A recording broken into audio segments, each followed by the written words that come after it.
morning to everybody on LinkedIn this morning. This is my official first LinkedIn Live.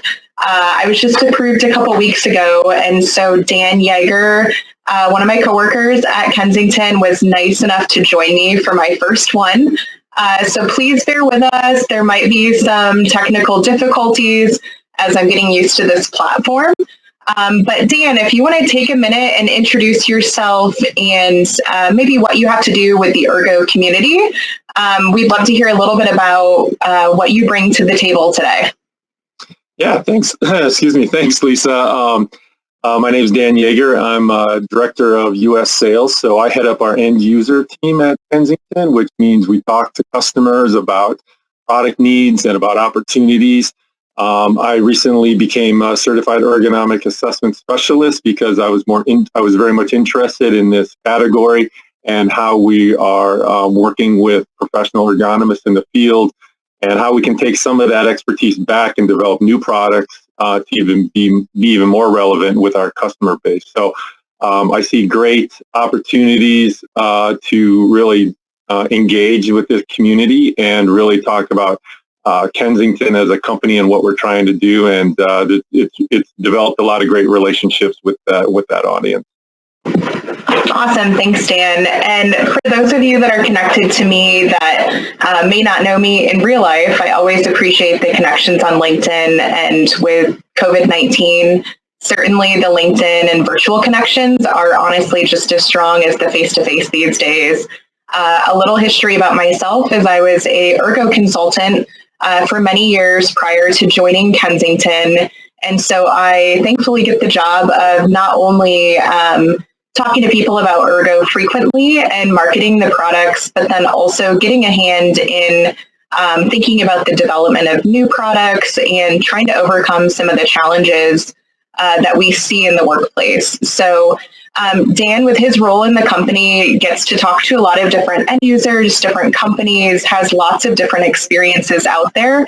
And I'm sure it's been an interesting year for you with COVID-19. Can you talk a little bit about maybe what are some of the challenges or trends that you've seen in the workplace as you've talked to customers this year?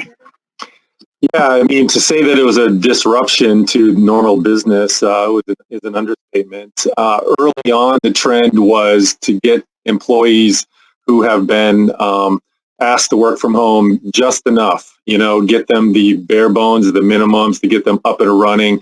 Nobody really knew how long they would be working from home. So working from a couch or a kitchen table with a laptop that had been issued seemed to be okay for that period of time. Well, as the year progressed and people began to understand that this was not a short-term situation, companies started to get together and talk about the other products that would be needed. Issuing stipends for employees, putting together online catalogs with approved products. We got engaged with a lot of companies who were working there, and they wanted our feedback to say, what are the top 5 work from home products that someone should be aware of. So as that built out, it just kind of then progressed. Now companies are really thinking, well, there's going to be a certain percentage of these employees who are going to continue to work from home. As things improve with the vaccine, or as just the numbers improve, we may let some people back in under certain situations. There are shared workspaces within companies that need to be addressed. What is the cleaning protocol for that shared workspace when people come back? Also, those people who are now continuing to work from home, if they were being given a footrest, a backrest, or things to address comfort and certain ergonomic issues that an employee may have been dealing with, when are we going to issue those products for them to use at home now? And now we're starting to see state laws, state regulations, workman comp issues starting to rise up relating to just what a work from home employee needs to do their job and at what level the company needs to be, be providing certain products to them. Yeah, so a couple of questions for you on that. Do you feel like it's been a pretty even split from what you've seen on the stipend versus getting it from a catalog? Or do you feel like it's leaning more towards the stipend and everyone goes and purchases their own? And what model do you feel like works the best, or do you think it's dependent on the company? It's really been kind of a mixed bag. The companies that you see investing in employee, ergonomics and may have an ergonomist as part of the decision-making team, they certainly are on the forefront of providing the products that they were talking about in office, at home. Other companies that, may have a more limited budget, or their business may have been greatly impacted through 2020. They're leaning more towards, this is an investment you're making in yourself at home. You need to go out and do that. I think the big thing that companies who have a good model are considering is the IT impact of letting employees just make decisions on their own. Every IT phone call, has a dollar sign associated to it. So if that IT team and that ergonomics team can get together and they can qualify products ahead of time, direct them to, buy it from a catalog that has been pre-arranged, or issue a stipend and say, look for these devices, either, deal with a reseller, deal with online e-tail, look for that. I mean, that's a situation where it decreases the impact on the IT and their ergonomists that they may be getting random calls about products they really have no information about. They have to provide us with it. Yeah, I would agree with that. That I think the best model that I've seen is having that top recommended products coming down from either health and safety or the ergo team, even HR, that's been approved by IT to be compatible with the devices that they've deployed. And on the ergo side of it too, if you haven't had a specialized ergonomic assessment for that equipment, a lot of times that can do more damage than what it's worth. If you're trying to combat an injury, or you think that there's something that's going on and you just pick whatever. So knowing that someone trusted in your organization has come up with those recommendations, I think that's where I've seen personally the most success in ergonomic equipment being deployed, or even just work from home equipment in general, going outside of ergonomics into different technology pieces as well. My other question for you, which I will say too, Dan, I don't know if you can see the comments on your side, but you've got people from all over the world watching you. Hopefully that doesn't make you nervous today. But we've got people from Chicago, Texas, the Netherlands, and I'm trying to see if there's anyone else on here. It looks like we've got some questions coming in too that I'll review. But I was going to bring up the point that you had mentioned on workers' comp and injuries, that I would love to know of anybody that's viewing today. I know a lot of people on my network, probably as well as yours, are in positions in companies that are dealing with workers' comp claims. And I'm curious to know how it's been affected during COVID-19 and working from home. And I know there's that whole gamut of situations there, but if anyone has any insight on that, please send Dan or I a message, because I think, like I said, it really depends on the state and their regulations, but I'd be curious to know if you're seeing an uptick in injuries happening now that we've been in this condition for 9 months, or if you're anticipating that, and maybe if policies are changing, or if you're offering additional guidance on equipment or work hours or anything like that. So if anyone has any comments on that, would love to hear that. And along those lines, Dan, workers' comp is kind of this gray area that we have that we're still waiting to hear what's coming. But based on your conversations you've had with customers, I know some things in the ergo community can still be a little bit of a mystery of maybe how to identify with certain people, or how to get a hold of certain decision makers. So is there anything from your side that you've had kind of left unanswered during the pandemic, or just in ergo as a whole, that you'd love to know based on all of these lovely professional ergonomists and HR people watching today?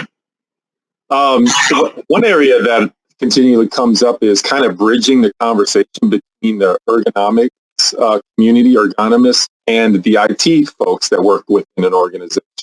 One of the big applications that we are constantly asked for is, people are issued laptops, but that's a terrible monitor to use as your permanent screen to work on. It's terrible positioning. You're hunched over.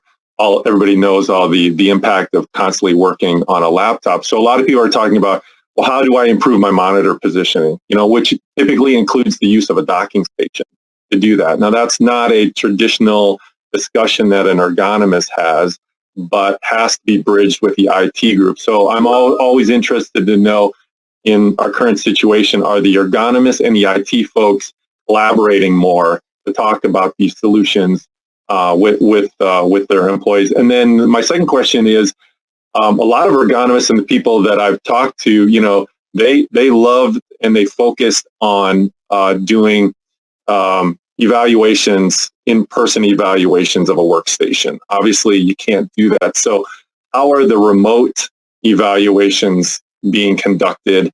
And is there a need for consistent follow-up? Because a lot of the workspace that we have at home right now is not a permanent thing. People work in a space, they pack up, they move things. So constantly needing to readjust, set things up, maybe something isn't positioned quite right. So is there a consistent follow-up that needs to happen, and how is that being handled? Yeah, I think those are both great questions to bring up. And again, if anybody does have answers to those, even if it's for your organization specific, you're welcome to drop a comment on here or send me a private message. Would love to take that conversation up with you, because I think it's an area we're consistently trying to find out more about. I know in my past life when I was consulting, that was an area that certainly could be improved, is there did seem to be a little bit of silo effect between the IT areas and the ergo. And from people I've talked to, it's been a similar experience. But I'm wondering, with the pandemic happening, that there's had to be a little bit more of a joint effort there, and would love to hear success stories on it, because I do truly believe that those that have found that way to work together with IT and the HR, safety, or ergo committees together certainly are going to be the most successful at it. Dan, we were asked the question, what do you feel like has been the most requested? And I'll let you answer. I have my own opinion, but what do you feel like are the most asked for home ergo equipment from employers? What are they coming to you and begging for us to give them? Recently, a large insurance company that we work with did a survey of employees to ask them, what is the number one thing that you need in work from home? And a docking station was the number one item, which kind of goes back to my previous comment about the ability to maybe use multiple screens, get better screen position, really set up a true long-term workstation. And then you get into the discussion around, well, I was given a backrest at work. I had a footrest at work because I had these conditions, or the ergonomist identified that this would help me in my workspace.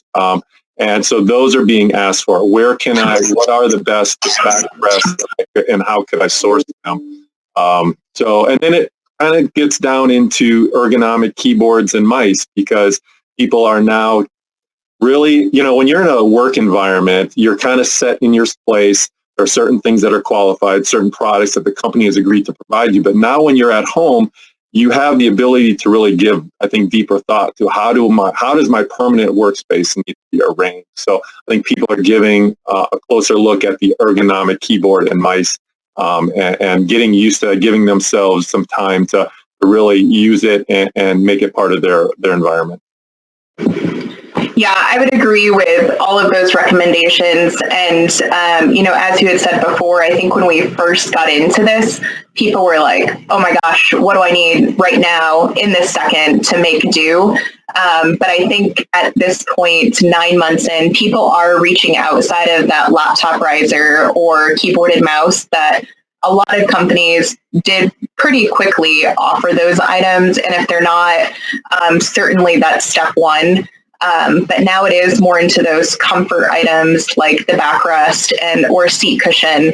I can't tell you how many people I've talked to that are working at their dining room table all day. Or in my household, we shift offices frequently, and I say offices very loosely, but my almost 9-year-old daughter took over my office to do virtual school, and I didn't really say too much about it because if she's going to stay focused and concentrated there, that means I get my work done. But then that means I'm at the little tiny, teeny tiny desk that was not built for me. So I had to bring all of that portability to that. So it's that constant shift, which is great in Ergo to keep moving around constantly, but it's having those products and the behaviors built in to actually adapt to all those different environments. And if you think about it, a lot of companies put millions of dollars into creating shared workspace. That was the movement, in this environment. Well, what is your home but one giant shared workspace? People are constantly moving around doing it. So I think, the home office of the future is really going to have to focus around being an easily converted workspace for people. I've seen things online where people have done very creative DIY projects where they converted an armoire into a fold-out workspace with a monitor arms and an extended keyboard drawer and everything. And at the end of the day, everything can be folded back up, closed up, and you just have your, traditional-looking armoire. So there's a lot of thought, I think, going into how do we create this kind of fluid workspace in the home, while not having to get a dedicated office or build an extension or do something, permanent, but really address the general needs of work from home. Definitely. And I will bring up too, I'm going to switch this banner down here that we just recently launched a personal ergo solution tool. And so with that, always ergonomist or an ergo specialist is the best person to ask for that product recommendation. But we have built a tool out for those that are working from home that if they don't really know where to start with recommendations, you can go through this tool on Kensington.com that really guides you to what products would be possible. And if you get to the end and still aren't really sure, there's actually a PDF you can download and schedule just a quick phone conversation with someone on our team that really helps identify what those needs are. So I encourage you to check it out and see it's something new that we've launched in the last probably 6-8 weeks now. And it's pretty cool to go through there. But I'm loving all of the comments that we're getting. I'm happy. I was a little scared to not think anyone would participate. You never know on these live situations, but just to let you guys know a little bit about the format going forward, since we do have some people watching live today. If anyone here is an ergo specialist or feels like they're an expert in a certain area, I'm planning on hosting these once a month in 2021 with someone else, typically outside of Kensington. I made Dan do the first one with me to be a nice guinea pig in case something went very, very wrong. But thankfully, it's gone okay so far, I hope. But that being said, if anyone has a topic they want to talk about, certainly reach out to us. We'd be happy to have you on. I think it's a great platform to raise awareness about different issues that are going on. Obviously, COVID and the pandemic issues are certainly in the forefront, but I would prefer not every single one be about that because I think we get that every single day in our lives. So I'm open to hearing other topics. But that being said, I do want to segue a little bit into the format. Like I said, we would always have a co-host or more. And that's the other thing, that if there's a group of you guys, and I know there's several ergo roundtables out there, or if you have some friends in the ergo community that would want to get together and maybe have a healthy debate around some topics and or products even, I'd be happy to get you guys on here and hopefully go a little bit better than the presidential debates have gone. But basically, get out there and hear the opinions on things. And we love getting feedback from our customers on products and just topics that are out there. And then we do always have new products coming out. And one of the feedback items that we've heard is that it's hard to figure out when new products are coming out. And so if you don't know, you can always reach out to me or Dan. Connect with both of us on LinkedIn is always great. But we'll showcase at least one product that's a newer or brand new and maybe even unreleased product to you guys at the end. But this isn't meant to be, super salesy or anything. It's really meant to be informational. We would love your input and really appreciate all of the people that have commented so far. So Dan, to segue into, because I don't want to keep you too long today, you've been with Kensington for a long time. How many years has it been exactly? I just had my 23rd year this year, but like I tell people, those are dog years. Okay.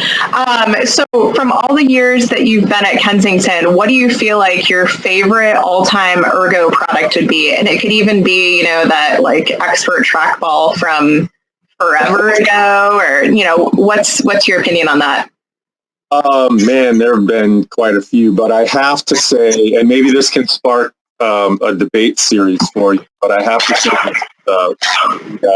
ergonomic trackball, I'm a huge fan of. And I know there's a big debate about some trackballs out there, but this has been a real game changer for me as far as being able to have shortcut keys and just the comfort of using it. And, I love the fact that my dominant digit, is being used the most on this device. So I really like that. And then I'd have to say the second one is really the Conform backrest. This one is a big favorite of people out there, where it has the free floating. Each side is free floating and really moves with you. Because I think another area that was a big request was a good chair for work from home. And if you don't have the ability to drop $500+ on a good ergonomic chair, then looking at feature sets like a better backrest, a good seat, more seat cushion, maybe memory foam or something along those lines that are going to be a little more friendly for long-term use, and then the footrest will really get you there at the end of the day. So I think those are good areas for people to start. So, yeah, I think the Conform backrest is probably a favorite product of mine. It's so different than a lot of things out there on the market. I also love the nicknames that it gets from people. If I'm talking to different people within Kensington, I've heard it called the lungs, the lima bean, and then my favorite most recently, I actually lent my sample that I have out to one of my neighbors who is having some back issues. And she said, "Hey, I need to purchase one of those angel wing things you gave me." And I was like, "Oh, that's a great name." She's like, "It's a lifesaver. Like, it's so great on the chair." So she's been loving it, but I think that's my favorite name. Have you heard any other funny names for the Conform backrest, or has it typically, the lungs seems to be the most popular?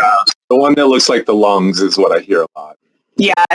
When they're trying to differentiate, they're like, "Oh, is it just a pad, or is it like the lungs?" And it's just funny to hear people talk about that, though. But on the vertical trackball that you showed, that one has been somewhat controversial, but I think mostly good. We've had really, really good reviews come out from it.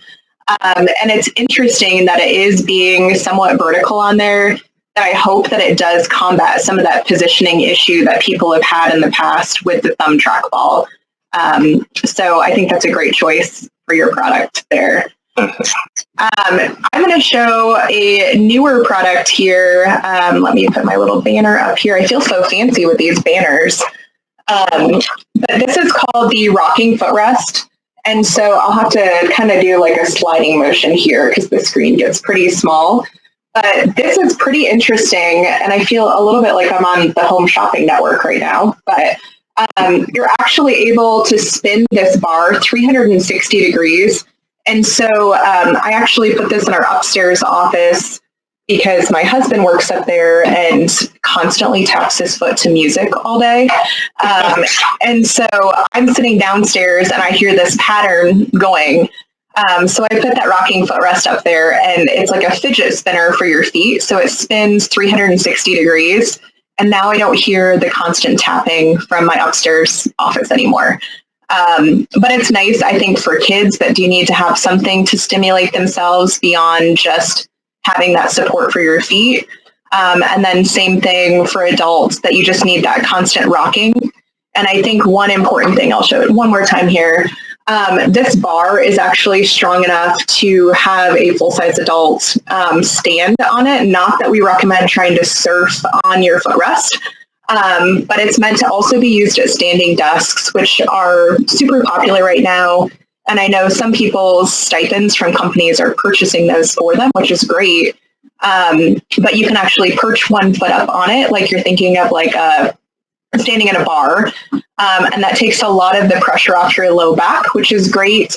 But you can still have that rocking motion with the footrest too. So it makes it a little bit unique in that aspect. I'm not a foot tapper, but I'm a leg bouncer. So Okay. I think this will, looking forward to trying that. Well, and it's funny because I took this out of the office upstairs today, and I now hear the foot tapping as we speak upstairs. So he definitely needs that back in his office. It's kind of funny. Out there.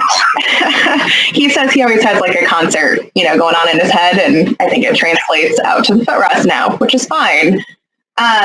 So other than that, like I said, I think we've had some really great comments today. I'm so excited that people from around the world were able to join us today. Again, if you have any questions for us, most of you are obviously connected with me for being on today, but Dan is a great person to connect with on LinkedIn if you do have product questions, or like I said, those unanswered questions from him from earlier. He would love to know the answers just as much as me. So please reach out to us if you do want to continue the conversation.